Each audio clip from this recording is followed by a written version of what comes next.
Hello everyone, welcome back to my YouTube channel. ಈ ಒಂದು ವಿಡಿಯೋದಲ್ಲಿ ಮತ್ತೊಂದು ಕ್ವಶನ್ಸ್ ಫಿನಾನ್ಷಿಯಲ್ ಮ್ಯಾನೇಜ್ಮೆಂಟ್ ಅಲ್ಲಿ ಈ ಅರ್ನಿಂಗ್ ಪರ್ ಶೇರ್ ಅನ್ನ ಕ್ಯಾಲ್ಕುಲೇಷನ್ಸ್ ಅನ್ನ ಮಾಡ್ಲಿಕ್ಕೆ ಯಾವಾಗ ಕ್ವಶನ್ ಅಲ್ಲಿ ಡಿಫ್ರೆಂಟ್ ಪ್ಲಾನ್ ಇಂದ ನಾವು ಕಂಪನಿ ಕ್ಯಾಪಿಟಲ್ ನ ರೈಸ್ ಮಾಡ್ತಾ ಇದೆ ಅಂತ ಹೇಳಿದ್ರೆ ಆ ಒಂದು ಸಂದರ್ಭದಲ್ಲಿ ಯಾವ ತರ ನೀವು ಅರ್ನಿಂಗ್ ಪರ್ ಶೇರ್ ಅನ್ನ ಕ್ಯಾಲ್ಕುಲೇಟ್ ಮಾಡಬೇಕಾಗುತ್ತೆ ಅಂತ ಈ ಒಂದು ವಿಡಿಯೋದಲ್ಲಿ ತಿಳಿಸ್ಕೊಡ್ತೀನಿ. ಅದಕ್ಕೂ ಮುಂಚೆ ಯಾರೆಲ್ಲ ನನ್ನ ಒಂದು ಯೂಟ್ಯೂಬ್ ಚಾನಲ್ಗೆ ಸಬ್ಸ್ಕ್ರೈಬ್ ಮಾಡ್ಕೊಂಡಿಲ್ಲ, ಸಬ್ಸ್ಕ್ರೈಬ್ ಮಾಡ್ಕೊಳ್ಳಿ ಅಂತ ಕೇಳ್ತಾ ಬನ್ನಿ ಕ್ವಶನ್ ಡಿಫ್ರೆಂಟ್ ಸೋರ್ಸಸ್ ಅಥವಾ ಡಿಫ್ರೆಂಟ್ ಪ್ಲಾನ್ಸ್ ಅನ್ನ ಕೊಟ್ಟಾಗ ಯಾವ ತರ ಇ ಪಿ ಎಸ್ ಕ್ಯಾಲ್ಕುಲೇಷನ್ಸ್ ಅನ್ನ ಮಾಡಬೇಕು ಅನ್ನೋದನ್ನ ನೋಡ್ತಾ ಹೋಗೋಣ. ಫಸ್ಟ್ ಇಲ್ಲಿ ಕ್ವಶನ್ಸ್ ಏನಿದೆ ಅಂದ್ರೆ, excellent limited as currently equity share capital of rupees 25 lakh consisting 25,000 shares of rupees 100 each. ನೋಡಿ, X limited, that is excellent limited currently having equity share capital of 25 lakh. ನೋಡಿ, ಎಕ್ಸಲೆಂಟ್ ಕಂಪನಿ ಲಿಮಿಟೆಡ್ ಹತ್ರ already 25 lakh rupees capital ಇದೆ ಅಂತೆ. ಅದು ಏನ ಒಳಗೊಂಡಿದೆ ಅಂತ ಹೇಳಿದ್ರೆ 25,000 ಶೇರ್ಸ್ ಆಫ್ ರುಪೀಸ್ 100 ಈಚ್. ಅಂದ್ರೆ 25,000 ಶೇರ್ಸ್ ಇದೆ, ₹100 ವ್ಯಾಲ್ಯೂ ಇರ್ತಕ್ಕಂಥ 25,000 ಶೇರ್ಸ್ ಇದೆಯಂತೆ. ನೀವು 25,000 ಇಂಟು 100 ಮಾಡಿದ್ರೆ ನಿಮಗೆ 25 lakh ರುಪೀಸ್ ಸಿಗತ್ತೆ. ಹಾಗಾಗಿ ಆಲ್ರೆಡಿ ಎಕ್ಸಲೆಂಟ್ ಲಿಮಿಟೆಡ್ ಅಲ್ಲಿ ಎಷ್ಟು ಕ್ಯಾಪಿಟಲ್ ಇದೆ ಅಂತ ಹೇಳಿದ್ರೆ 25 lakh ಆಲ್ರೆಡಿ ಇರ್ತಕ್ಕಂಥದ್ದು. ಈ 25 lakh ಹೆಂಗ್ ತಗೊಂಡ್ಬಂದಿದ್ದಾರೆ ಅಂದ್ರೆ 25,000 ಶೇರ್ಸ್ ಅನ್ನ ಇಶ್ಯೂ ಮಾಡಿದ್ದಾರೆ, 100 ರುಪೀಸ್ ನಂಗೆ ಈಚ್ ಆಗಿ ಇಶ್ಯೂ ಮಾಡಿ ತಗೊಂಡ್ಬಂದಿದ್ದಾರೆ ಅಂತ ಅರ್ಥ. ನೆಕ್ಸ್ಟ್ ಹೇಳ್ತಾ ಇದೆ, the management is planning to raise another rupees 20 lakh. ನೋಡಿ, ಮ್ಯಾನೇಜ್ಮೆಂಟ್ ಪ್ಲಾನ್ ಮಾಡ್ತಾ ಇದೆ, ಏನನ್ನೋಕೆ ಪ್ಲಾನ್ ಮಾಡ್ತಾ ಇದೆ ಅಂದ್ರೆ to raise another rupees 20 lakh. ಕಂಪನಿಲಿ ಆಲ್ರೆಡಿ 25 lakh ಕ್ಯಾಪಿಟಲ್ ಇದೆ, ಬಟ್ ಆ ಕ್ಯಾಪಿಟಲ್ ನ ಜೊತೆಗೆ ಮ್ಯಾನೇಜ್ಮೆಂಟ್ ಪ್ಲಾನ್ ಮಾಡ್ತಾ ಇದೆ ಟು ರೈಸ್ ಅನದರ್ 20 lakh, ಹೊಸದಾಗಿ 20 lakh ಅನ್ನ ತಗೊಂಡ್ಬರೋಣ ಅಂತ ಪ್ಲಾನ್ ಮಾಡ್ತಾ ಇದೆ. ಏನಕ್ಕೆ ಅಂತ ಹೇಳಿದ್ರೆ to finance a major program of expansion through one of the 4 possible financial plan. ಅಂದ್ರೆ ಈ ಒಂದು ಕಂಪನಿ ಆಲ್ರೆಡಿ 25 lakh ಕ್ಯಾಪಿಟಲ್ ಇದೆ, ಬಟ್ ಮ್ಯಾನೇಜ್ಮೆಂಟ್ ಪ್ಲಾನ್ ಮಾಡಿದೆ ಹೊಸದಾಗಿ 20 ಲಕ್ಷ ತಗೊಂಡ್ಬರೋಣ. ಬಿಕಾಸ್ ಆ 20 lakh ಅನ್ನ ಮೇಜರ್ ಎಕ್ಸ್ಪಾನ್ಷನ್ ಪ್ರೋಗ್ರಾಮ್ ಅನ್ನ ಮಾಡ್ಲಿಕ್ಕೆ 20 lakh ರುಪೀಸ್ ಬೇಕು. ಹಾಗಾಗಿ ಆ 20 lakh ಅನ್ನ ತಗೊಂಡ್ಬರೋಣ. ಯಾವ ತರ ಅಂತ ಹೇಳಿದ್ರೆ one of the 4 possible financial plans ಅಂತ ಹೇಳಿದೆ. One of the 4 possible financial plans ಅಂದ್ರೆ ನಿಮಗೆ ಕೆಳಗಡೆ ಕೊಟ್ಟಿರ್ತಕ್ಕಂಥ 4 ಪ್ಲಾನ್ ಅಲ್ಲಿ ಯಾವುದಾದ್ರೂ ಒಂದು ಪ್ಲಾನ್ ಅಲ್ಲಿ 20 lakhs ಅನ್ನ ನಾವು ತಗೊಂಡ್ಬರೋಣ ಅಂತ ಹೇಳಿದ್ದಾರೆ. ಹಾಗಾಗಿ ನಿಮಗೆ ಗೊತ್ತಿರಬೇಕು, ಇಲ್ಲಿ ಕೊಟ್ಟಿರ್ತಕ್ಕಂಥ ಎಲ್ಲಾ ಪ್ಲಾನ್ ಏನ್ ಕೊಟ್ಟಿರ್ತಾರೆ ಪ್ಲಾನ್ಗಳು ಎಷ್ಟಾದ್ರೂ ಕೊಡ್ಲಿ, ಅದು ಅಪ್ಲಿಕಬಲ್ ಆಗೋದು ಅಂದ್ರೆ ಈಗ ಕಂಪನಿ ಹೊಸದಾಗಿ ಎಷ್ಟು ತಗೊಂಡ್ಬರ್ತಾ ಇದ್ದಾರೆ ಅದಕ್ಕೆ ಮಾತ್ರನೇ ಅಪ್ಲಿಕಬಲ್ ಆಗೋದು. ಆಲ್ರೆಡಿ ಇರ್ತಕ್ಕಂಥ ಕ್ಯಾಪಿಟಲ್ ಮೇಲೆ ಯಾವುದೇ ಇಂಪ್ಯಾಕ್ಟ್ ಮಾಡಲ್ಲ. ಆಲ್ರೆಡಿ ಎಷ್ಟೇ ಕ್ಯಾಪಿಟಲ್ ಇರಲಿ, ಈಗ ಹೊಸದಾಗಿ ಎಷ್ಟು ತರ್ತಾ ಇದ್ದಾರೆ ಅಂತ ಹೇಳಿರ್ತಾರೆ ಅದಕ್ಕೆ ಮಾತ್ರನೇ ಅಪ್ಲಿಕಬಲ್ ಆಗೋದು. ಹಾಗಾಗಿ ಆಲ್ರೆಡಿ 25 lakh ಕ್ಯಾಪಿಟಲ್ ಇದೆ. ಈ ಕಂಪನಿ ಮ್ಯಾನೇಜ್ಮೆಂಟ್ ಪ್ಲಾನ್ ಮಾಡಿದೆ ಹೊಸದಾಗಿ 20 ಲಕ್ಷ ತಗೊಂಡ್ಬರೋಣ. ಆ 20 ಲಕ್ಷ ಹೆಂಗ್ ತಗೊಂಡ್ಬರೋಣ ಅಂದ್ರೆ any one of the 4 possible financial plan ಅಂತ ಇಲ್ಲಿ ಕೆಳಗಡೆ ಹೇಳ್ತಕ್ಕಂಥ ಯಾವ್ದಾದ್ರು 4ರಲ್ಲಿ ಒಂದು ಪ್ಲಾನ್ ಅನ್ನ ಯೂಸ್ ಮಾಡ್ಕೊಂಡು ತಗೊಂಡ್ಬರೋಣ ಅಂತ ಹೇಳಿದ್ದಾರೆ. ದಿ ಆಪ್ಷನ್ಸ್ ಆರ್, ಯಾವ ತರ ಆಪ್ಷನ್ಸ್ ಇದೆ 4 ಪ್ಲಾನ್ ಅಂದ್ರೆ ನೋಡಿ. ಫಸ್ಟ್ ಒನ್ ಹೇಳುತ್ತೆ ಆಲ್ ಥ್ರೂ ಈಕ್ವಿಟಿ ಶೇರ್. ಅಂದ್ರೆ ಆಲ್ ಥ್ರೂ ಅಂದ್ರೆ ಆಲ್ ಅಂದ್ರೆ ಎಲ್ಲ ಅಂದ್ರೆ ಎಷ್ಟು, ಈಗ ಕಂಪನಿ ಹೊಸದಾಗಿ ಎಷ್ಟು ತರ್ತಾ ಇದೆ 20 lakh ತರ್ತಾ ಇದೆ ಅಂದ್ರೆ ಆಲ್ ಅಂದ್ರೆ ಈಗ ಹೊಸದಾಗಿ ತರ್ತಾ ಇರ್ತಕ್ಕಂಥ ಎಂಟೈರ್ 20 lakh ಅನ್ನ ನಾನು ಈಕ್ವಿಟಿ ಶೇರ್ಸ್ ಅಲ್ಲೇ ತಗೊಂಡ್ಬರೋಣ ಅಂತ ಅರ್ಥ. ಆಲ್ ಅಂದ್ರೆ ಹೇಳಿದ್ರೆ ಈಗ ಹೊಸದಾಗಿ ತಗೊಂಡ್ಬರ್ತಾ ಇರೋದು 20 lakh ಏನಿದೆ ಅದು ಆಲ್ ಥ್ರೂ ಈಕ್ವಿಟಿ ಶೇರ್ಸ್ ಅಂದ್ರೆ ಎಂಟೈರ್ 20 lakh ರುಪೀಸ್ ಅನ್ನ ನಾನು ಈಕ್ವಿಟಿ ಶೇರ್ಸ್ ಅಲ್ಲಿ ತಗೊಂಡೋಗ್ಬಿಡೋಣ. ಆಲ್ ಅಂತ ಹೇಳಿದ್ದಾರೆ ಅಂದ್ರೆ ಇದು ಅಪ್ಲಿಕಬಲ್ ಆಗೋದು ಈಗ ಹೊಸದಾಗಿ ಎಷ್ಟು ತರ್ತಾ ಇದ್ದೇನೆ ಅಂತ ಹೇಳಿದ್ದಾರೆ ಅದಕ್ಕೆ ಮಾತ್ರನೇ ಅಪ್ಲಿಕಬಲ್ ಆಗೋದು. ಹಾಗಾಗಿ ಎಲ್ಲ 20 lakh ನ ಈಕ್ವಿಟಿ ಶೇರ್ಸ್ ಅಲ್ಲಿ ತರೋಣ ಅಂತ ಹೇಳಿದ್ದಾರೆ, ಮೊದಲನೇ ಪ್ಲಾನು. ಎರಡನೇ ಪ್ಲಾನ್ ನೋಡಿ, 10 lakh ಥ್ರೂ ಈಕ್ವಿಟಿ ಶೇರ್ಸ್, 10 ಲಕ್ಷನ ಈಕ್ವಿಟಿ ಶೇರ್ಸ್ ಅಲ್ಲಿ ತಗೊಂಡ್ಬರ್ತಾರಂತೆ. ಅಂದ್ರೆ 10 lakh ಥ್ರೂ ಈಕ್ವಿಟಿ ಶೇರ್ಸ್ ಅಲ್ಲಿ 10 lakh ರುಪೀಸ್ ಅನ್ನ ತಗೊಂಡ್ಬರ್ತಾರಂತೆ. And 10 lakh through long term borrowings at 8% interest. ನೋಡಿ, 10 ಲಕ್ಷ ಈಕ್ವಿಟಿ ಶೇರ್ಸ್ ಅಲ್ಲಿ ತಗೊಂಡ್ಬರ್ತಾರಂತೆ, ಇನ್ನು 10 ಲಕ್ಷನ ಲಾಂಗ್ ಟರ್ಮ್ ಬಾರೋಯಿಂಗ್ಸ್ ಅಂದ್ರೆ ಡಿಬೆಂಚರ್ ಇಂದನೋ ಅಥವಾ ಡೆಟ್ ಇಂದನೋ ಅಥವಾ ಲೋನ್ ಇಂದನೋ ತಗೊಂಡ್ಬರ್ತಾ ಇದ್ದಾರೆ ಅಂತ ಅರ್ಥ. ನೋಡಿ, ಈಗ ಟೋಟಲ್ 20 ಲಕ್ಷ ಆಯ್ತು ನೋಡಿ. 10 ಲಕ್ಷ ಈಕ್ವಿಟಿ ಶೇರ್ಸ್ ಇಂದ ತರ್ತಾ ಇದಾರಂತೆ, ಇನ್ನು 10 ಲಕ್ಷ ಲಾಂಗ್ ಟರ್ಮ್ ಬಾರೋಯಿಂಗ್ಸ್ ಅನ್ನ ತರ್ತಾ ಇದಾರೆ. ಆದ್ರೆ ಟೋಟಲ್ ಎಷ್ಟಾಯ್ತು 20 lakh ಅನ್ನ ತಗೊಂಡ್ಬರ್ತಾ ಇದಾರೆ. ಬಟ್ ಎರಡನೇ ಪ್ಲಾನ್ ಅಲ್ಲಿ 20 lakh ನ ಹೇಗ್ ತರ್ತಾ ಇದಾರೆ ಅಂದ್ರೆ 10 ಲಕ್ಷ ಈಕ್ವಿಟಿ ಶೇರ್ಸ್ ಅಲ್ಲಿ ತಗೊಂಡ್ಬರ್ತಾ ಇದಾರೆ, ಇನ್ನು 10 ಲಕ್ಷನ ಬಾರೋಯಿಂಗ್ಸ್ ಮಾಡ್ತಾ ಇದ್ರೆ 8% ಇಂಟ್ರೆಸ್ಟ್. ನೋಡಿ, ನಾವು ಬಾರೋ ಮಾಡಿದ್ರೆ ಅವ್ರಿಗೆ ಇಂಟ್ರೆಸ್ಟ್ ಅನ್ನ ಕೊಡಬೇಕು. 8% ಇಂಟ್ರೆಸ್ಟ್ ಅನ್ನ ಕೊಟ್ಟು ನಾವು ಬಾರೋ ಮಾಡ್ತಿದ್ವಿ ಅಂತ ಹೇಳಿದ್ದಾರೆ. ಇದು 2ನೇ ಪ್ಲಾನ್. 3ನೇ ಪ್ಲಾನ್ ಅಲ್ಲಿ ನೋಡಿ, ₹5 lakh ಥ್ರೂ ಈಕ್ವಿಟಿ ಶೇರ್ಸ್. 3ನೇ ಪ್ಲಾನ್ ಅಲ್ಲಿ ಹೇಳುತ್ತೆ 5 ಲಕ್ಷನ ಈಕ್ವಿಟಿ ಶೇರ್ಸ್ ಅಲ್ಲಿ ತಗೊಂಡ್ಬರೋಣ ಅಂತ ಡಿಸೈಡ್ ಮಾಡಿದ್ದಾರೆ. 5 ಲಕ್ಷ ಈಕ್ವಿಟಿ ಶೇರ್ಸ್ ಅಲ್ಲಿ and 15 lakh through long term borrowings at 9% interest. 3ನೇ ಪ್ಲಾನ್ ಅಲ್ಲಿ 5 ಲಕ್ಷ ಈಕ್ವಿಟಿ ಶೇರ್ಸ್ ಅಲ್ಲಿ ತರ್ತಾ ಇದಾರಂತೆ ಅಂಡ್ 15 ಲಕ್ಷನ ಲಾಂಗ್ ಟರ್ಮ್ ಬಾರೋಯಿಂಗ್ಸ್ ಅನ್ನ ತಗೊಂಡ್ಬರ್ತಾ ಇದಾರಂತೆ. 9% ಇಂಟ್ರೆಸ್ಟ್ ಕೊಟ್ಟು ತಗೊಂಡ್ಬರ್ತಾ ಇದಾರಂತೆ. ಅಂದ್ರೆ ಸೊ ಟೋಟಲ್ ನೋಡಿ, 5 ಲಕ್ಷ ಈಕ್ವಿಟಿ ಶೇರ್ಸ್, 15 ಲಕ್ಷ long term borrowings, total 20 lakhs ಅನ್ನ ತಗೊಂಡ್ಬರ್ತಾ ಇದ್ದಾರೆ. ಬಟ್ 20 lakhs ಅನ್ನ ತಗೊಂಡ್ಬರ್ಬೇಕಾದ್ರೆ 5 ಲಕ್ಷ ಮಾತ್ರ ಈಕ್ವಿಟಿ ಶೇರ್ಸ್ ಅಲ್ಲಿ ಕೊಟ್ಟು ತಗೊಂಡ್ಬರ್ತಾರೆ. ಇನ್ನು 15 ಲಕ್ಷ ಬಾರೋ ಮಾಡ್ತಾ ಇದ್ದಾರೆ ಅಂದ್ರೆ ನಾವು ಇಂಟ್ರೆಸ್ಟ್ ಕೊಡಬೇಕಾಗುತ್ತೆ. ಎಷ್ಟು ಪರ್ಸೆಂಟ್ ಬಾರೋ ಮಾಡ್ತಾ ಇರೋದು? 9% ಅಂತ ಹೇಳಿದ್ದಾರೆ 3ನೇ ಪ್ಲಾನ್ ಅಲ್ಲಿ ಹೇಳಿರ್ತಕ್ಕಂಥದ್ದು. ಅಂಡ್ 4ನೇ ಪ್ಲಾನ್ ಹೇಳುತ್ತೆ 10 lakh ಥ್ರೂ ಈಕ್ವಿಟಿ ಶೇರ್ಸ್. 4ನೇ ಪ್ಲಾನ್ ಆಗಿ ಹೇಳುತ್ತೆ 10 ಲಕ್ಷ ನಾವು ಈಕ್ವಿಟಿ ಶೇರ್ಸ್ ಅಲ್ಲಿ ತಗೊಂಡ್ಬರೋಣ. ₹10 lakh 10 ಲಕ್ಷ ಈಕ್ವಿಟಿ ಶೇರ್ಸ್ ಅಲ್ಲಿ ತರೋಣ ಅಂಡ್ 10 ಲಕ್ಷ 10 lakh ಥ್ರೂ ಪ್ರಿಫರೆನ್ಸ್ ಶೇರ್ಸ್. 10 ಲಕ್ಷ ಪ್ರಿಫರೆನ್ಸ್ ಶೇರ್ಸ್ ಅಲ್ಲಿ ತಗೊಂಡ್ಬರೋಣ ಅಟ್ 5% ಡಿವಿಡೆಂಟ್ ಅಂತ ಹೇಳಿದ್ದಾರೆ. ಸೊ ಇದು 4ನೇ ಪ್ಲಾನ್ ಅಲ್ಲಿ ಇರ್ತಕ್ಕಂಥದ್ದು. 10 ಲಕ್ಷ ಈಕ್ವಿಟಿ ತರ್ತಾರೆ, 10 ಲಕ್ಷ ಪ್ರಿಫರೆನ್ಸ್ ಶೇರ್ಸ್ ಅಲ್ಲಿ ತರ್ತಾರೆ, ಟೋಟಲ್ 20 lakh ಅನ್ನ ತಗೊಂಡ್ಬರ್ತಾ ಇದ್ದಾರೆ ಅಂತ ಅರ್ಥ. ಸೊ 10 lakh ಈಕ್ವಿಟಿ ಶೇರ್ಸ್ ಅಲ್ಲಿ, 10 lakh ಪ್ರಿಫರೆನ್ಸ್ ಶೇರ್ಸ್ ಅಲ್ಲಿ ತಗೊಂಡ್ಬರ್ತಾ ಇದ್ದಾರೆ ಅಂತ ಹೇಳಿದ್ದಾರೆ. ಸೊ ಇದು 4 ಪಾಸಿಬಲ್ ಪ್ಲಾನ್ಸ್ ಅವ್ರು ಕೊಟ್ಟಿರೋದು.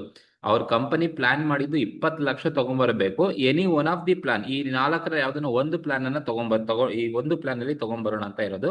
ಮೊದಲನೇ plan all through equity shares ಅಂದ್ರೆ ಎಂಟೈರ್ 20 ಲಕ್ಷನ ಈಕ್ವಿಟಿ ಶೇರ್ಸ್ ಅಲ್ಲೇ ತರೋಣ. ಅಥವಾ 2ನೇ ಪ್ಲಾನ್ ಅಲ್ಲಿ 10 ಲಕ್ಷ ಮಾತ್ರ ಈಕ್ವಿಟಿ ತರೋಣ, 10 ಲಕ್ಷ ಲಾಂಗ್ ಟರ್ಮ್ ಬಾರೋಯಿಂಗ್ 8% ಆಗಿ ತಗೊಂಡ್ಬರೋಣ. 3ನೇ ಪ್ಲಾನ್ ಅಲ್ಲಿ 5 ಲಕ್ಷ ಮಾತ್ರ ಈಕ್ವಿಟಿ ತರೋಣ, 15 ಲಕ್ಷ ಲಾಂಗ್ ಟರ್ಮ್ ಬಾರೋಯಿಂಗ್ ತಗೊಂಡ್ಬರೋಣ 9% ಇಂಟ್ರೆಸ್ಟ್ ಕೊಟ್ಟು. ಅಂಡ್ 4ನೇ ಪ್ಲಾನ್ ಅಲ್ಲಿ 10 ಲಕ್ಷ ಈಕ್ವಿಟಿ ಶೇರ್ಸ್ ಅಲ್ಲಿ ತರೋಣ, 10 ಲಕ್ಷ ಪ್ರಿಫರೆನ್ಸ್ ಶೇರ್ಸ್ ಅಲ್ಲಿ ತರೋಣ ಅಂತ ಪ್ಲಾನಿಂಗ್ ಇರ್ತಕ್ಕಂಥದ್ದು. ಅಂಡ್ ನೆಕ್ಸ್ಟ್ ಸೆಂಟೆನ್ಸ್ ಹೇಳಿದರೆ the company expected earning before interest and tax EBIT will be 80 lakh rupees ಅಂತ ಕೊಟ್ಟಿದ್ದಾರೆ. ಅಂದ್ರೆ ನೋಡಿ, company expected earning before interest and tax ಅಂದ್ರೆ EBIT ಎಷ್ಟು ಎಕ್ಸ್ಪೆಕ್ಟ್ ಮಾಡ್ತಾ ಇದ್ದಾರೆ? Earning before interest and tax 8 lakh rupees ಅನ್ನ ಎಕ್ಸ್ಪೆಕ್ಟ್ ಮಾಡ್ತಾ ಇದ್ದಾರೆ. And corporate tax, assume A corporate tax is 50% corporate tax ಕೊಟ್ಟಿದ್ದಾರೆ. ನಮ್ಗೆ ಹೇಳಿದ್ದಾರೆ determine earning per share in each alternative. ಏನ್ ಕ್ಯಾಲ್ಕುಲೇಟ್ ಮಾಡ್ಬೇಕಪ್ಪ ಅಂದ್ರೆ earning per share, EPS, earning per share ಅನ್ನ ಕ್ಯಾಲ್ಕುಲೇಟ್ ಮಾಡಿ.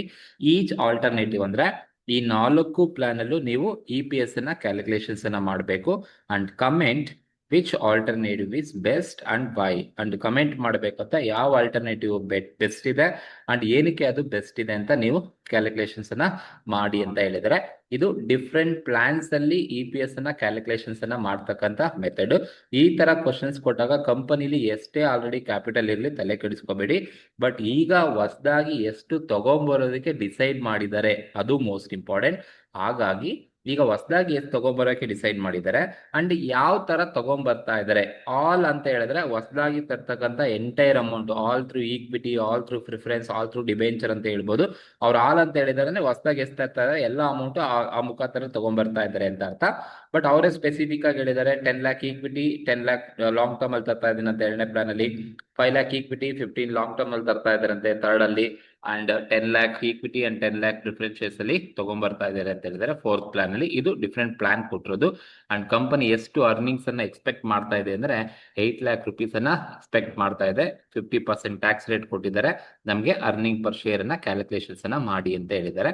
ಸೊ ಈ ತರ ಡಿಫ್ರೆಂಟ್ ಪ್ಲಾನ್ ಕೊಟ್ಟಾಗ ನೀವು ಯಾವ ತರ ಆನ್ಸರ್ಸ್ ಮಾಡಬೇಕು, ಯಾವ ತರ ಫಾರ್ಮೆಟ್ ಹಾಕಬೇಕಪ್ಪ ಅಂತ ಹೇಳಿದ್ರೆ ನಮಗೆ ಹೇಳಿದ್ದಾರೆ ಕ್ವಶನ್ಸ್ ಅಲ್ಲಿ ಅರ್ನಿಂಗ್ ಪರ್ ಶೇರ್ ಅನ್ನ ಕ್ಯಾಲ್ಕುಲೇಟ್ ಮಾಡಿ. ಇಲ್ಲಿ ನನಗೆ 4 ಪ್ಲಾನ್ ಕೊಟ್ಟಿರೋದು. ಪಾಸಿಬಲ್ ಪ್ಲಾನ್ಸ್ ಅಂದ್ರೆ 1, 2, 3, 4 ಕೊಟ್ಟಿದ್ದಾರೆ. ಹಾಗಾಗಿ ಈ ತರ ಡಿಫ್ರೆಂಟ್ ಪ್ಲಾನ್ಸ್ ಅಲ್ಲಿ ಕೊಟ್ಟಿದ್ರೆ ನೀವೇನ್ ಮಾಡಿ ಅಂದ್ರೆ ಫಸ್ಟ್ ಕಾಲಮ್ ಪರ್ಟಿಕ್ಯುಲರ್ ಹಾಕೊಳ್ಳಿ. ಸೆಕೆಂಡ್, ಥರ್ಡ್, ಫೋರ್ತ್ ಕಾಲಮ್ ಅವ್ರು ಎಷ್ಟು ಪ್ಲಾನ್ ಬೇಕಾದ್ರೂ ಕೊಡ್ಲಿ ಅಷ್ಟು ಪ್ಲಾನ್ ಹಾಕೊಂಡೋಗಿ. ನನಗೆ 4 ಕೊಟ್ಟಿದ್ದಾರೆ, ಹಾಗಾಗಿ ಪ್ಲಾನ್ 1, ಪ್ಲಾನ್ 2, ಪ್ಲಾನ್ 3, ಪ್ಲಾನ್ 4 ಅಂತ ತಗೊಳ್ತೀನಿ. ಈ ತರ ಈ ಸ್ಟೇಟ್ಮೆಂಟ್ ಅನ್ನ ಹಾಕೋಬೇಕು. Computation of earning per share. ನೋಡಿ, EPS ಅನ್ನ ಕ್ಯಾಲ್ಕುಲೇಷನ್ಸ್ ಅನ್ನ ಮಾಡ್ತೀವಿ ಅಂತ ನಿಮ್ಗೆ ಆಲ್ರೆಡಿ ಗೊತ್ತು. ಕ್ವಶನ್ಸ್ ಅಲ್ಲಿ ಸೇಲ್ಸ್ ಅಥವಾ EBIT ಎರಡರಲ್ಲಿ ಒಂದು ಕೊಟ್ಟಿರ್ಬೇಕು. ಈ ಒಂದು ಕ್ವಶನ್ಸ್ ಅಲ್ಲಿ ನೋಡಿ ಏನ್ ಕೊಟ್ಟಿದಾರಪ್ಪ ಅಂದ್ರೆ EBIT ಕೊಟ್ಟಿದ್ದಾರೆ. Earning before interest and tax ಎಷ್ಟು ಕೊಟ್ಟಿದ್ದಾರೆ? 8 lakh rupees ಕ್ವಶನ್ ಅಲ್ಲಿ ಕೊಟ್ಟಿದ್ದಾರೆ. ನೋಡಿ, ನೀವು EPS ಅನ್ನ ಕ್ಯಾಲ್ಕುಲೇಷನ್ಸ್ ಅನ್ನ ಮಾಡ್ಬೇಕಾದ್ರೆ ಯಾವ ಕ್ವಶನ್ಸ್ ಅಲ್ಲಿ EBIT ಕೊಟ್ಟಿದ್ದಾರೆ ಅಂದ್ರೆ ನೀವು EBIT ಇಂದ ಮುಂದಕ್ಕೆ ಹೋಗ್ಬೇಕಾಗುತ್ತೆ. ಇದು ಡಿಫ್ರೆಂಟ್ ಪ್ಲಾನ್ ಅಲ್ಲಿ ತಗೊಂಡ್ಬಂದಿರೋದು. ಎಷ್ಟು ತಗೊಂಡ್ಬಂದಿದ್ದಾರೆ? ಇದು EBIT ಇಂದ ಮುಂದಕ್ಕೆ ಹೋಗ್ಬೇಕಾಗುತ್ತೆ. ಹಾಗಾಗಿ ಕ್ವಶನ್ ಅಲ್ಲಿ EBIT ಕೊಟ್ಟಿದ್ದಾರೆ ಅಂತ ಹೇಳಿದ್ರೆ ಫಸ್ಟ್ ನೀವು EBIT ನೇ ತಗೋಬೇಕು. Earning before interest and tax ಅಂತ ಕರಿತೀವಿ. ಎಷ್ಟು ಕೊಟ್ಟಿದಾರಪ್ಪ ಅಂದ್ರೆ ಈ ತರ ಕ್ವಶನ್ಸ್ ಇದೆ, ಡಿಫ್ರೆಂಟ್ ಪ್ಲಾನ್ ಅಲ್ಲಿ ತಗೊಂಬಂದ್ರೆ ಅಲ್ಲಿ ಏನ್ EBIT ಕೊಟ್ಟಿರ್ತಾರೆ ಆ ಒಂದು EBIT 4 ಪ್ಲಾನ್ ಅಲ್ಲಿ ನೀವು ತಗೋಬೇಕು. That is earning before interest and tax ಏನಿದೆ 8 lakh rupees 4 ಪ್ಲಾನ್ ಅಲ್ಲಿ ನೀವು EBIT ನ ತಗೋಬೇಕು. ಇದು first earning before interest and tax question ಅಲ್ಲಿ ಕೊಟ್ಟಿದ್ದಾರೆ ಅಂದ್ರೆ ನೀವು ಫಸ್ಟ್ EBIT ನ 4 ಪ್ಲಾನ್ ಅಲ್ಲಿ ಕರೆಕ್ಟ್ ಆಗಿ ತಗೋಬೇಕಾಗುತ್ತೆ. ಅಲ್ಲಿ ಅವರೇ ಕೊಟ್ಟಿದ್ದಾರೆ, ಆಗ EBIT 8 lakh rupees all plan ಅಲ್ಲಿ ಕೊಡ್ಬೇಕು. ಇನ್ನೊಂದು ಪ್ಲಾನ್ ಇತ್ತು ಅಲ್ಲೂ ಕೂಡ 8 lakh ಕೊಡ್ಬೇಕು. EBIT ನಲ್ಲಿ ನೀವು ಏನನ್ನ ಲೆಸ್ ಮಾಡ್ಬೇಕಪ್ಪ ಅಂತ ಹೇಳಿದ್ರೆ ಲೆಸ್ ಇಂಟ್ರೆಸ್ಟ್ ಅನ್ನ ಲೆಸ್ ಮಾಡಬೇಕು. ಗೊತ್ತಿರಬೇಕು, ಯು ನೋ ದಟ್ ಇಂಟ್ರೆಸ್ಟ್ ಅನ್ನ ಲೆಸ್ ಮಾಡಬೇಕು. ನಿಮ್ಗೆ ಆಲ್ರೆಡಿ ಗೊತ್ತಿದೆ. EBIT ನಲ್ಲಿ ಲೆಸ್ ಇಂಟ್ರೆಸ್ಟ್ ಅನ್ನ ಲೆಸ್ ಮಾಡಬೇಕು. ನೋಡಿ, ಇಂಟ್ರೆಸ್ಟ್ ಅನ್ನ ಲೆಸ್ ಮಾಡಬೇಕು ಅಂತ ಬಂದಾಗ ಇಲ್ಲಿ ಕರೆಕ್ಟ್ ಆಗಿ ನೋಡ್ಕೊಳ್ಳಿ. ಈ ಯಾವ ಪ್ಲಾನ್ ಅಲ್ಲಿ ನಾನು ಇಂಟ್ರೆಸ್ಟ್ ಅನ್ನ ಲೆಸ್ ಮಾಡಬೇಕು ಅದು ಮಾತ್ರ ಮೋಸ್ಟ್ ಇಂಪಾರ್ಟೆಂಟ್. ಈಗ ನೋಡಿ, 1 by 1 ಪ್ಲಾನ್ ವೈಸ್ ಬರೋಣ. First plan all equity shares ಅಂತ ಹೇಳಿದಾನೆ, ಅಂದ್ರೆ ಎಲ್ಲ 20 ಲಕ್ಷ ಈಕ್ವಿಟಿ ಶೇರ್ಸ್ ಅಲ್ಲಿ ತಗೊಂಡ್ಬಂದಿದ್ದಾನೆ. ಈಕ್ವಿಟಿ ಶೇರ್ಸ್ ಅಲ್ಲಿ ತಗೊಂಡ್ಬಂದ್ರೆ ನಾವು ಇಂಟ್ರೆಸ್ಟ್ ಕೊಡಲ್ಲ, ಹಾಗಾಗಿ ಮೊದಲನೇ ಪ್ಲಾನ್ಗೆ ಇಂಟ್ರೆಸ್ಟ್ ಇಲ್ಲ. ಯಾಕಂದ್ರೆ ಆಲ್ ಈಕ್ವಿಟಿ ಶೇರ್ಸ್ ಅಂದ್ರೆ ಎಲ್ಲ 20 ಲಕ್ಷನೂ ಕೂಡ ಈಕ್ವಿಟಿ ಶೇರ್ಸ್ ಅಲ್ಲಿ ಇದೆ, ಹಾಗಾಗಿ ಮೊದಲನೇ ಪ್ಲಾನ್ಗೆ ಇಂಟ್ರೆಸ್ಟ್ ಕೊಡಲ್ಲ. ಎರಡನೇ ಪ್ಲಾನ್ ಅಲ್ಲಿ ಬನ್ನಿ. ಪಾಯಿಂಟ್ ನಂಬರ್ 2 ನಲ್ಲಿ 10 lakh ಈಕ್ವಿಟಿ ಶೇರ್ಸ್ ತಂದಿದ್ದಾನೆ, ಹಾಗಾಗಿ 10 lakh ಈಕ್ವಿಟಿ ಶೇರ್ಸ್ ಇದೆ, ಆ ಈಕ್ವಿಟಿ ಶೇರ್ಸ್ಗೆ ನಾನು ಇಂಟ್ರೆಸ್ಟ್ ಕೊಡಲ್ಲ. ಮುಂದೆ ಹಾಗೆ ಕಂಟಿನ್ಯೂ ಮಾಡ್ತಾ ಹೋದ್ರೆ ನೋಡಿ, 10 lakh through long term borrowing 8% interest ಅಂತ ಹೇಳಿದ್ದಾನೆ. ನೋಡಿ, 10 lakh ನಾನು ಬಾರೋ ಮಾಡಿದ್ದೀನಿ ಲಾಂಗ್ ಟರ್ಮ್, 8% ಇಂಟ್ರೆಸ್ಟ್ ಅಂತ ಸೆಕೆಂಡ್ ಪ್ಲಾನ್ ಅಲ್ಲಿ ಹೇಳಿದ್ದಾನೆ. ಹಾಗಾಗಿ ನಾನೇನ್ ಮಾಡ್ಬೇಕಾಗುತ್ತೆ ಅಂತ ಹೇಳಿದ್ರೆ ಈ 10 lakh ಮೇಲೆ ನಾನು 8% ಇಂಟ್ರೆಸ್ಟ್ ಅನ್ನ ಕ್ಯಾಲ್ಕುಲೇಷನ್ಸ್ ಅನ್ನ ಮಾಡಬೇಕಾಗುತ್ತೆ. ಇದು ಯಾವುದಕ್ಕೆ ಬರುತ್ತಪ್ಪ ಅಂದ್ರೆ ಸೆಕೆಂಡ್ ಪ್ಲಾನಿಂಗ್ ಮಾತ್ರನೇ ಬರ್ತಕ್ಕಂಥದ್ದು. ಈ 10 lakh ಮೇಲೆ 8% ಮಾಡಿದ್ರೆ ನಿಮ್ಗೆ ಇಂಟ್ರೆಸ್ಟ್ ಸೆಕೆಂಡ್ ಪ್ಲಾನ್ಗೆ ಎಷ್ಟು ಬರುತ್ತೆ? 80,000 ಬರುತ್ತೆ. ಇದು ಸೆಕೆಂಡ್ ಪ್ಲಾನ್ಗೆ, ಯಾಕೆಂದ್ರೆ ಅಲ್ಲಿ ಕೊಟ್ಟಿದ್ದಾರೆ 10 lakh ಥ್ರೂ ಡಿಬೆಂಚರ್ ಇಂದ ತಗೊಂಡ್ಬಂದಿದ್ದೀನಿ, 8% ಇಂಟ್ರೆಸ್ಟ್ ಅಂತಾನೆ ಇರ್ತಕ್ಕಂಥದ್ದು. ಇದು ಎರಡನೇ ಪ್ಲಾನ್ಗೆ. ಅಂಡ್ ಮೂರನೇ ಪ್ಲಾನಿಗೆ ಬಂದ್ರೆ ನೋಡಿ, 5 lakh ಈಕ್ವಿಟಿ ಶೇರ್ಸ್ ಇದೆ, ಈಕ್ವಿಟಿ ಶೇರ್ಗೆ ಇಂಟ್ರೆಸ್ಟ್ ಕೊಡಲ್ಲ. Okay, then 15 lakh through long term borrowing at 9%. ನೋಡಿ, ಮೂರನೇ ಪ್ಲಾನ್ಗೆ 9% ಇಂಟ್ರೆಸ್ಟ್ ಬಾರೋ ಮಾಡ್ತಾ ಇದ್ದಂತೆ, 9% ಇಂಟ್ರೆಸ್ಟ್ ಕೊಟ್ಟು ಬಾರೋ ಮಾಡ್ತಾ ಇದಾರೆ. ಎಷ್ಟು? 15 lakh ಅನ್ನ ತಗೊಂಡ್ಬಂದಿದ್ದಾನೆ. ಲಾಂಗ್ ಟರ್ಮ್ ಬಾರೋಯಿಂಗ್ಸ್ 9% ಇಂಟ್ರೆಸ್ಟ್ ಅಂತ ಹೇಳಿದ್ದಾನೆ. ಯಾವ ಪ್ಲಾನ್ಗೆ? ಮೂರನೇ ಪ್ಲಾನ್ಗೆ ಹೇಳಿದ್ದಾರೆ. ಹಾಗಾಗಿ ನೀವು ಇಲ್ಲೇ ಕ್ಯಾಲ್ಕುಲೇಷನ್ಸ್ ಅನ್ನ ಮಾಡ್ಕೊಳ್ಳಿ. ಸೊ ಮತ್ತೆ ಸಪರೇಟ್ ಆಗಿ ಲೆಸ್ ಮಾಡಕ್ ಹೋಗ್ಬೇಡಿ. ಸೊ ಇಂಟ್ರೆಸ್ಟ್ ಅಂತ ಲೆಸ್ ಮಾಡಿ, ಸೆಕೆಂಡ್ ಪ್ಲಾನ್ದು ಏನ್ ಕ್ಯಾಲ್ಕುಲೇಷನ್ ಇದೆ ಅದು ಸೆಕೆಂಡ್ ಪ್ಲಾನ್ಗೆ ಹೋಗುತ್ತೆ. ಈಗ ಮೂರನೇ ಪ್ಲಾನ್ ಅಲ್ಲಿ ನಾನು 15 lakh rupees ಅನ್ನ ತಗೊಂಡ್ಬಂದಿದ್ದೀನಿ. ಈ 15 lakh rupeesಗೆ ಎಷ್ಟು ಪರ್ಸೆಂಟ್ ಇಂಟ್ರೆಸ್ಟ್ ಅಂತೆ? 9% ಇಂಟ್ರೆಸ್ಟ್ ಅಂತ ಹೇಳಿದ್ದಾರೆ. ಸೊ ಹಾಗಾಗಿ 9% ಇಂಟ್ರೆಸ್ಟ್ ನ ನೀವು ಕ್ಯಾಲ್ಕುಲೇಷನ್ಸ್ ಅನ್ನ ಮಾಡಿದ್ರೆ ಎಷ್ಟು ಬರುತ್ತಪ್ಪ ಅಂತ ಹೇಳಿದ್ರೆ 15 lakh ಇಂಟು 9% ಮಾಡಿದ್ರೆ 1,35,000 ಬರುತ್ತೆ. ಇದು ಥರ್ಡ್ ಪ್ಲಾನ್ಗೆ ಇಂಟ್ರೆಸ್ಟ್ ಬಂದು 1,35,000 ಥರ್ಡ್ ಪ್ಲಾನ್ಗೆ ಇಂಟ್ರೆಸ್ಟ್ ಇರ್ತಕ್ಕಂಥದ್ದು. ಅಂಡ್ ನಾಲ್ಕನೇ ಪ್ಲಾನ್ ಅಲ್ಲಿ ಯಾವ್ದಾದ್ರು ಇಂಟ್ರೆಸ್ಟ್ ಇದೆಯಾ ನೋಡಿ, 10 ಲಕ್ಷ ಈಕ್ವಿಟಿ ಶೇರ್ಸ್ ಇದೆ, ಇಂಟ್ರೆಸ್ಟ್ ಬರಲ್ಲ.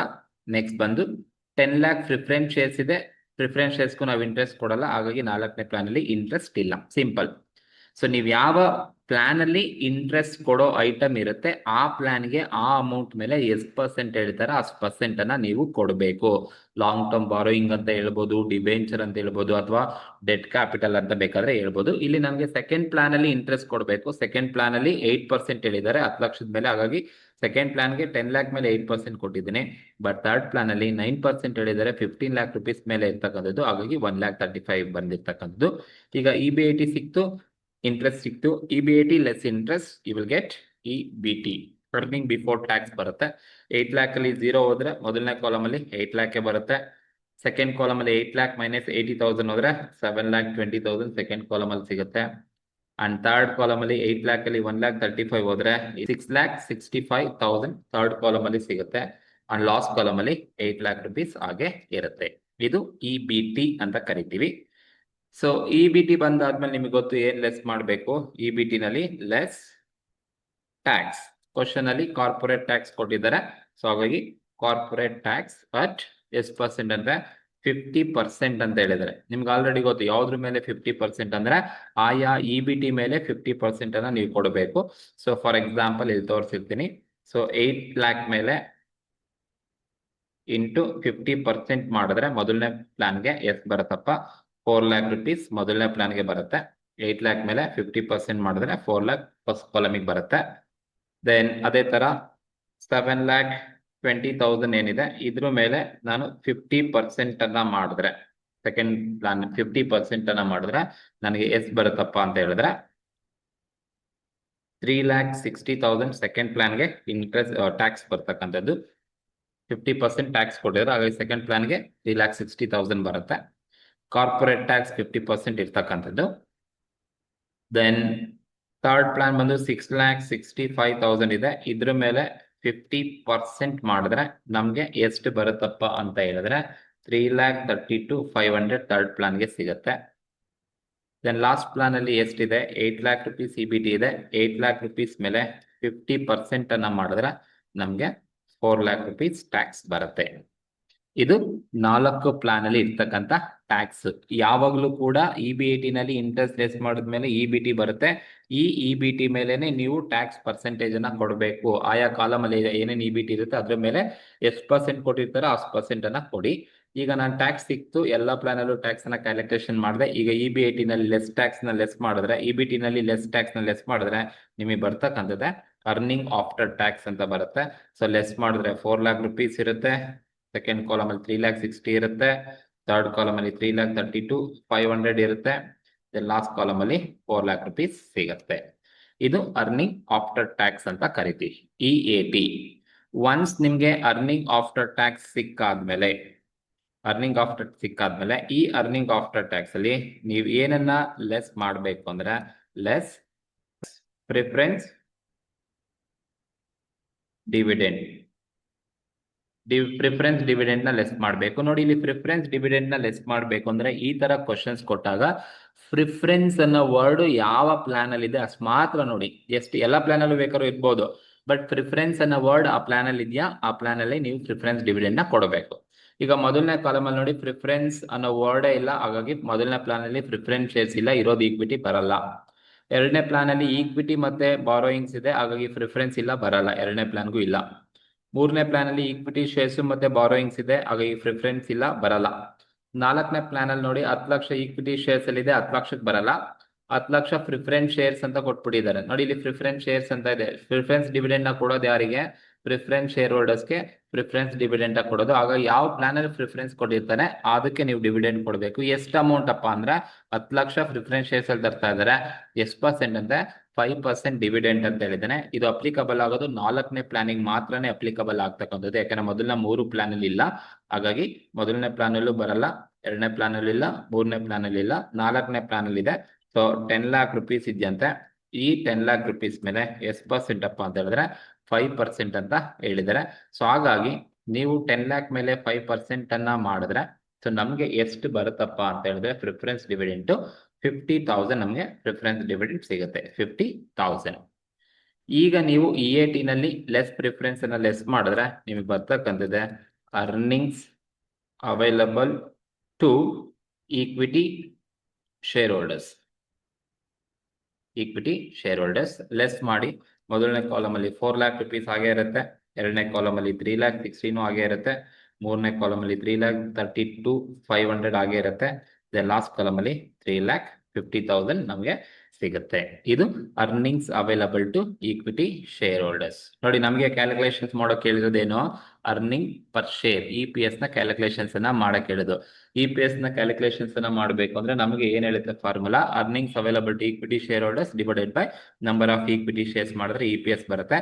ಈಗ ನನಗೆ earnings available to equity share holders ಬೇಕು. ಇನ್ನೇನ್ ಬೇಕಪ್ಪ ಅಂತ ಹೇಳಿದ್ರೆ ನಂಬರ್ ಆಫ್ ಈಕ್ವಿಟಿ ಶೇರ್ಸ್ ಬೇಕು.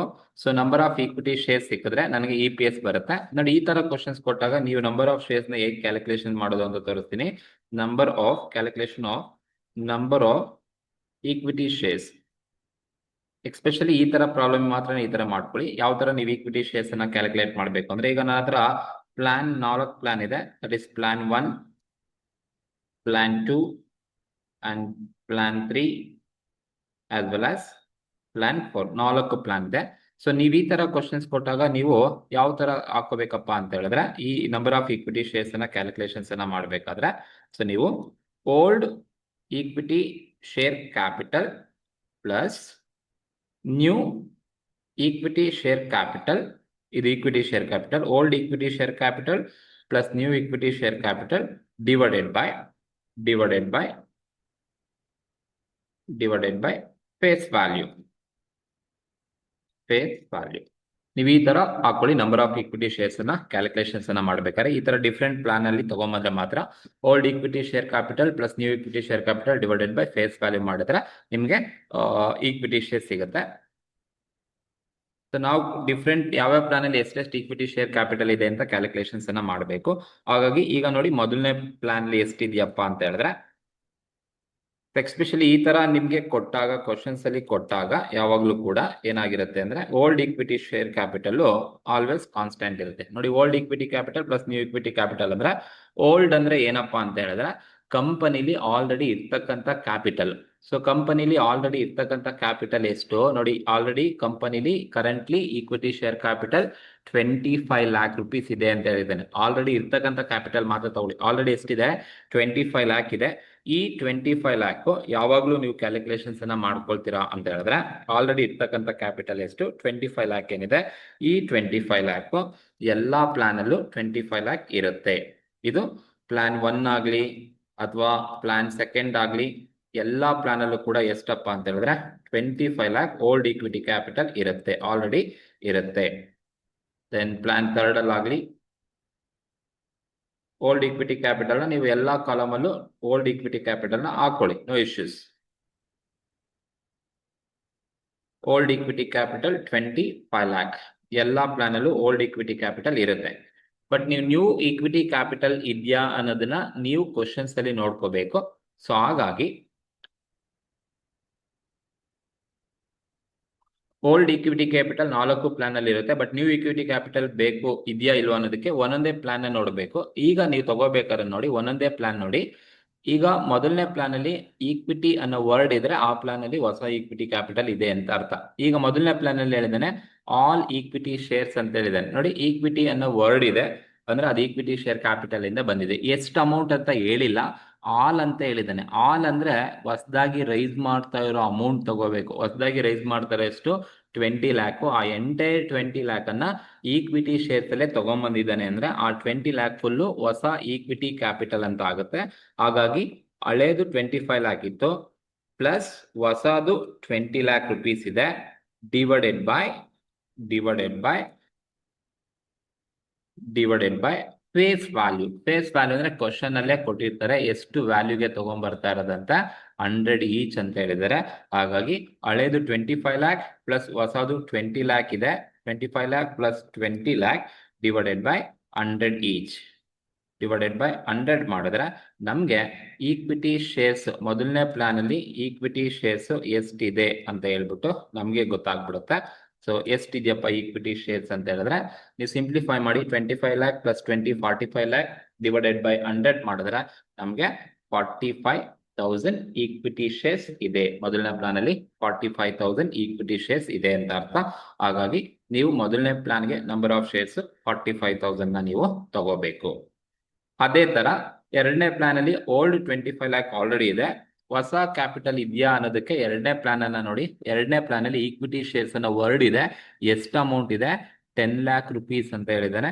ಈ 10 lakh ಈಕ್ವಿಟಿ ಶೇರ್ಸ್ ಇಂದ ತಗೊಂಡ್ ಬರ್ತಾ ಇದೀನಿ ಅಂತ ಹೇಳಿರೋದ್ರಿಂದ ಸೊ ಹೊಸ ಈಕ್ವಿಟಿ ಕ್ಯಾಪಿಟಲ್ ಎಷ್ಟಿದೆಯಪ್ಪ ಅಂತ ಹೇಳಿದ್ರೆ ಹಳೇದು 25 lakh ಇದೆ, ಹೊಸದು 10 lakh rupees ಇದೆ. ಸೊ ಎರಡು ಟೋಟಲ್ ಮಾಡ್ಕೊಂಡ್ರೆ 35 ಆಗುತ್ತೆ. 35 lakh divided by 100 face value ಇರ್ತಕ್ಕಂಥದ್ದು.